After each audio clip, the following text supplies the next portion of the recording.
welcome to Manera's Box. இன்றைக்கி நம்ம ரொம்ப சுவையான ஒரு கேரளா ட்ரெடிஷ்னல் ஸ்டைல் டக் கறி எப்படி பண்ணலாம்னு பார்க்கலாம். நான் ஒரு தேங்காய் பால் விட்டு அது பண்ணுறேன். அப்போ அதுக்காக நான் இப்போ ஒரு டக் எடுத்துருக்கிறேன். இது நான் இப்போ வெயிட் பார்த்தப்போ எனக்கு ஒரு 1.25 kg டக்கு இருந்தது. இது நாட்டு டக்கு, அதாவது பக்கத்தில் எங்களுக்கு ஒரு ஃபார்ம் இருக்குது, அதுலேருந்து தான் வாங்கினது.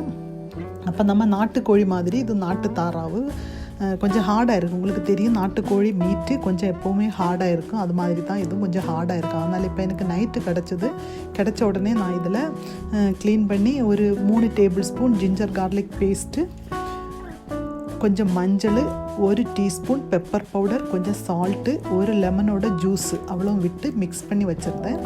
இப்போ உங்களுக்கு கிடச்சி ஒரு அட்லீஸ்ட் ஒரு 1 ஹவராவது நீங்கள் மசாலா மிக்ஸ் பண்ணி வச்சுட்டு குக் பண்ணும்போது ரொம்ப அது நல்லா இருக்கும், அது பிடிச்சிருக்கும். அப்போ அதுதான் கரெக்டாக இருக்கும். அப்படி முடிஞ்ச அளவு நீங்கள் அப்படியே பண்ணுங்கள். இப்போ இது நமக்கு குக்கரில் பண்ண போகிறேன். குக்கரில் பண்ணுறதா இருந்தால் கொஞ்சம் சாஃப்டாக கிடைக்கும். நான் இது டக் ஆனதுனால கொஞ்சம் ஜிஞ்சர் கார்லிக் பேஸ்ட்டு கூட கொஞ்சோண்டு அதிகமாக தான் எடுத்துருக்கிறேன். அப்போ குக்கரில் இப்போ 2 டேபிள் ஸ்பூன் ஆயில் விட்டுருக்கேன். நான் கோகோனட் ஆயில் எடுத்துருக்கிறேன். உங்களுக்கு எந்த ஆயில் தேவையோ அதை எடுக்கலாம்.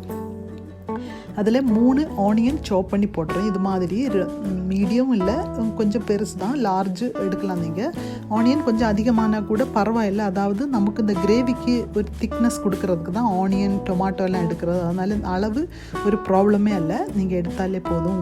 உங்கள் தேவைக்கு எடுத்தால் போதும். இப்போ நமக்கு ஆனியன் நல்ல ஃபாஸ்ட்டாக ஃப்ரை ஆகிறதுக்காக கொஞ்சம் சால்ட் ஆட் பண்ணலாம். சால்ட்டை ஆட் பண்ணும்போது கவனிக்கணும், நமக்கு டக்கில் ஆல்ரெடி சால்ட்டு போட்டிருக்கோம். அதனால் தேவைக்கு கொஞ்சோண்டு இதில் போட்டால் போதும். அது மாதிரி ஆனியன் ஃப்ரை பண்ணும்போது நீங்கள் ஃபுல் டைம் மீடியம் லோ அப்படி வைக்க வேண்டாம், இடையிட ஹை ஃப்ளேம் வைக்கணும். அப்போ தான் கரெக்டாக வரும் உங்களுக்கு. அல்லது ஆனியன் அமௌண்ட் அதிகமாக இருக்குது, அதிலேருந்து தண்ணி உங்களுக்கு வர சான்ஸ் இருக்குது. அதாவது தண்ணி வரும். அதை அவாய்ட் பண்ணுறதுக்காக நீங்கள் இடையிட ஹை ஃப்ளேம் வச்சாச்சுன்னா அந்த தண்ணி விடாமல் நல்லா ப்ரௌன் ஆகி கிடைக்கும். இப்போ இதில் நான் இப்போ கொஞ்சம் மின்ட் லீஃப் போடுறேன். புதினா என்கிட்ட ஃப்ரெஷ் புதினா லீஃப் இருந்ததுனால நான் போடுறேன். உங்கள்கிட்ட உண்டன்னா போட்டால் போதும், அல்லது வேண்டாம். என்கிட்ட நல்லா ஃப்ரெஷ்ஷாக இருக்குது, ஃப்ளேவர் எனக்கு ரொம்ப பிடிக்கும், அதனால தான் போட்டிருக்கேன். இதெல்லாம் இப்போ நல்லா ஃப்ரை ஆகிருக்கு. இதில் 1 table spoon coriander powder, 1 teaspoon chilli powder, 1 teaspoon Kashmiri chilli போடுறேன். காஷ்மீரி சில்லி இல்லைன்னா ஆர்டினரி சில்லி ஒரு 1.5 டீஸ்பூன் போட்டால் போதும். ஒரு 1/2 டீஸ்பூன் கரம் மசாலா, 1/2 டீஸ்பூன் சோம்பு பொடி கூட போடுறேன். எல்லாம் கலந்து விடணும். நீங்கள் மசாலா பொடிகள் போடும்போது ஒன்றுகள் ஃப்ளேம் ஆஃப் பண்ணி வைக்கணும், அல்லது லோ ஃப்ளேமில் வச்சு மிக்ஸ் பண்ணணும். அப்போ தான் கரெக்டாக இருக்கும். இதில் ஒரு 2 லார்ஜ் சைஸ் டொமாட்டோ சாப் பண்ணி போடுறேன். நான் ஸ்லைஸாக போடுறேன். எப்படி வேணும்னாலும் நீங்கள் போடலாம். இது நமக்கு நல்ல ஸ்மாஷ் ஆகி தான் கிடைக்கும், குக் ஆகி. அப்போ எல்லாம் நமக்கு நல்லா மிக்ஸ் ஆகி விடலாம், கலந்து விடலாம். எங்கள் மனேராஸ் பாக்ஸ் சேனல் சப்ஸ்கிரைப் பண்ணாதவங்க மனேராஸ் பாக்ஸோட ஓரத்தில் ரெட் கலரில் சப்ஸ்கிரைப் பட்டன் இருக்குது. அதை கிளிக் பண்ணியாச்சுன்னா பெல் பட்டன் வரும். அது கூட கிளிக் பண்ணியாச்சுன்னா ஆல்னு சொல்கிற ஆப்ஷன் வரும். அது கூட கிளிக் பண்ணால் மட்டும்தான் எங்கள் நோட்டிஃபிகேஷன்ஸ் உங்களுக்கு கரெக்டாக கிடைக்கும். அப்போ எங்கள் சேனல் சப்ஸ்கிரைப் பண்ணாதவங்க சப்ஸ்கிரைப் பண்ணிவிடுங்க. இப்போ நல்ல எல்லாம் ஸ்மாஷாக இருக்குது நம்ம ஆனியன் டொமாட்டோ எல்லாம். அதில் நான் இப்போ மசால் போட்டு வச்சுருந்த டக் மீட்டு கூட போட்டு எல்லாம் கலந்து விடுறேன். எல்லாம் நமக்கு நல்லா மிக்ஸ் பண்ணலாம். இப்போ இதில் இது ஒரு 5 to 10 மினிட்ஸ் நமக்கு குக் பண்ணணும். அடைச்சி வச்சு திறந்து அப்படி ஒரு 5 to 10 மினிட்ஸ் குக் பண்ணியாச்சுன்னா அதில் அந்த டக்கிலேருந்து தண்ணி வரும். அது வரை நீங்கள் கொஞ்சம் லைட்டாக பண்ணிட்டு தான் அடுத்து தண்ணி ஊற்றி குக்கர் அடைக்கணும்.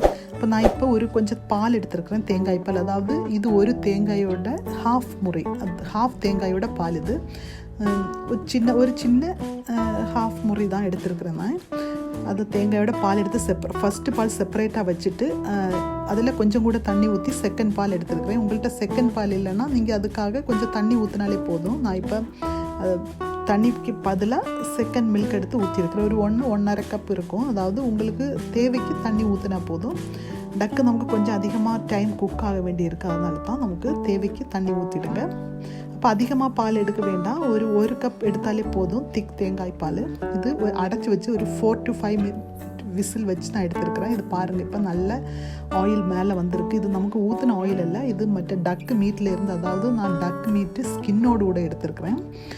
டக்கு எடுக்கும்போது எப்போதும் ஸ்கின்னோடு எடுக்கும்போது தான் நல்லாயிருக்கும், அல்லது அது சுவை அப்போ அதிகமாக இருக்கும். அதாவது டக்கு நமக்கு எப்போவும் போன் அதிகமாக இருக்கும் டக்கில். அதனால் முடிஞ்ச அளவு ஸ்கின் கிடச்சாச்சுன்னா ரொம்ப ஸ்கின்னோடே நீங்கள் யூஸ் பண்ணுங்கள். அப்போ தான் அதுக்கு சுவையும் அதிகமாக இருக்கும், அது கொஞ்சமாவது ஃப்ளஷ்ஷாக இருக்கும். அல்லது சிக்கன் விட இது போன் அதிகமாக இருக்கும். அதனால தான் இப்போ நமக்கு மிக்ஸ் பண்ணிவிட்டு நீங்கள் உப்பு காரம் எல்லாம் கரெக்டாக இருக்குன்னு பார்த்துடுங்க. உப்பு காரம் அதிகமாக இல்லைன்னா நீங்கள் கொஞ்சோண்டு பெப்பர் அல்லது க்ரீன் சில்லி கூட போட்டாச்சுன்னா கரெக்டாக இருக்கும். நான் இதில் இப்போ ஒரு பெரிய பொட்டேட்டோ தான் குக் பண்ணி போட்டிருக்கேன். குக் பண்ணதை போட்டு நான் அவனில் வச்சு ஒரு 5 மினிட்ஸ் குக் பண்ணி எடுத்துருக்கிறேன். நீங்கள் ஸ்டவ்வில் வச்சு கூட குக் பண்ணி எடுக்கலாம். இது ஆப்ஷனல் தான், உங்களுக்கு தேவைன்னா பொட்டேட்டோ போட்டால் போதும் அல்லது வேண்டாம். நான் நேரமே இது போடலை. அதாவது நமக்கு டக் மீட்டு குக் பண்ணும்போது பொட்டேட்டோ போட்டாச்சுன்னா அது ஸ்மாஷ் ஆகி போகும். அதாவது மீட்டு நமக்கு அதிக டைம் நமக்கு குக் பண்ணுறோம். அப்போ அவ்வளோ டைமும் இந்த பொட்டேட்டோ குக் பண்ண வச்சாச்சுன்னா அது ஸ்மாஷ் ஆகி போகும், அதுக்கு சுவையே மாறி போகும். அதனால தான் நான் அப்போ போடலை, இப்போ போடுறேன். ஒரு கொஞ்சம் பச்சை மிளகாய் கூட போட்டிருக்கேன், ரெட் கலரில் இருக்குது, அவ்வளோதான். ஒரு 5 to 6 க்ரீன் சில்லி கூட போட்டாச்சுன்னா நல்லாயிருக்கும். இப்போ இது நமக்கு இது ஃப்ளஷ்ஷு அந்த போனில் இருந்து செப்பரேட்டாக வந்திருக்கு. இதுதான் குக் ஆனுது அப்படின்னு உள்ளதுக்கு ஒரு அறிகுறி. அப்போ நீங்கள் அப்படி பார்த்து எடுத்தாச்சுன்னா கரெக்டாக இருக்குது. அந்த மீட்டு இப்படி செப்பரேட்டாக வரும் போனில் இருந்து. நமக்கு எல்லாம் கலந்து விடலாம். கலந்து எகெயின் ஒரு 5 மினிட்ஸ் அது கொதிக்கட்டும். அதாவது ஃபஸ்ட்டு மில்க் ஊற்றின பிறகு நமக்கு கொதிக்க வைக்க முடியாது. அது ஃபஸ்ட்டு மில்க் ஊற்றி ஒரு கொதிச்சாலே ஆஃப் பண்ணணும். அதனால் நமக்கு அதுக்கு முன்னாலே அது கொஞ்சம் திக்காகிறது வரை நமக்கு குக் பண்ணிவிட்டு அப்புறமா ஃபஸ்ட்டு மில்க் ஆட் பண்ணலாம். நான் இப்போ ஃபஸ்ட் மில்க் ஆட் பண்ணியாச்சு. ஆட் பண்ணிவிட்டு எகெயின் மிக்ஸ் பண்ணி நீங்கள் பாருங்கள் உங்களுக்கு காரம் உப்பு எல்லாம் கரெக்டாக இருக்கான்னு பார்த்துருங்க. தேவைக்கு ஆட் பண்ணுங்கள். இல்லைன்னா இப்போ எனக்கு எல்லாம் கரெக்டாக இருக்குது. நான் அடைச்சி வச்சுட்டேன். ஒரு கொதி வந்திருக்கு. இப்போ இதில் கொஞ்சம் கொரியாண்டர் லீஃப் போட்டு நான் எகெயின் ஃப்ளேம் ஆஃப் பண்ணியாச்சு. நான் சர்விங் பிளேட்டில் மாற்றிருக்கேன். ரொம்ப சுவையான ட்ரெடிஷ்னல் கேரளா டக் கறி கொண்டு வந்திருக்கிறேன். நீங்கள் எல்லோரும் ட்ரை பண்ணுங்கள், உங்கள் ஃப்ரெண்ட்ஸுக்கெல்லாம் ஷேர் பண்ணுங்கள். எங்கள் சேனல் சப்ஸ்கிரைப் பண்ணாதவங்க சப்ஸ்கிரைப் பண்ணிவிடுங்க.